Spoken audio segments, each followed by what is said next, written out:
L'info sur AL24 News, bienvenue. 8 Palestiniens sont tombés en martyrs ce samedi lorsque les forces de l'occupation sioniste ont bombardé une maison dans le camp de Bouraïdj, au centre de la bande de Gaza, et une tente abritant des personnes déplacées à Khan Younes, dans le sud de l'enclave palestinienne, a rapporté l'agence de presse Wafa. Le président américain Donald Trump a exclu un cessez-le-feu immédiat entre la Russie et l'Ukraine et réclame désormais directement un accord de paix.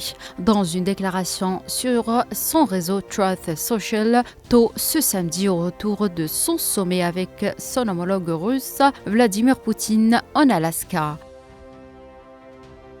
Le président russe Vladimir Poutine espère que la Russie pourra mettre fin au conflit en Ukraine le plus vite possible. Je cite: dans l'ensemble, le président américain et moi, nous avons établi un contact très constructif et confiant et j'ai toutes les raisons de croire qu'en suivant cette voie, nous pourrons et plus vite ce sera parvenir à la fin d'un conflit en Ukraine. Fin de citation. Les chefs des institutions de l'Union européenne, des principaux États membres et du Royaume-Uni ont réaffirmé leur refus de toute limitation des livraisons d'armes à Kiev et leur opposition à un arrêt de l'intégration de l'Ukraine dans l'UE et l'OTAN. C'est ce qui ressort d'une déclaration conjointe des présidents de la Commission et du Conseil européen.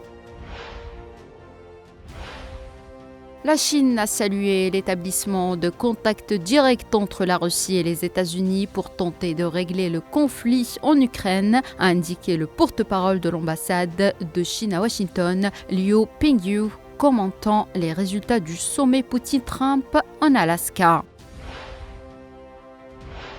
Et enfin, les pluies torrentielles qui s'abattent sur le nord du Pakistan ont fait au moins 320 morts en 48 heures, selon le dernier bilan annoncé ce samedi par les autorités, portant à plus de 600 le nombre de victimes depuis fin juin, d'une saison de mousson d'une intensité inhabituelle. C'est la fin de ce point de l'actualité internationale. Merci de l'avoir suivi.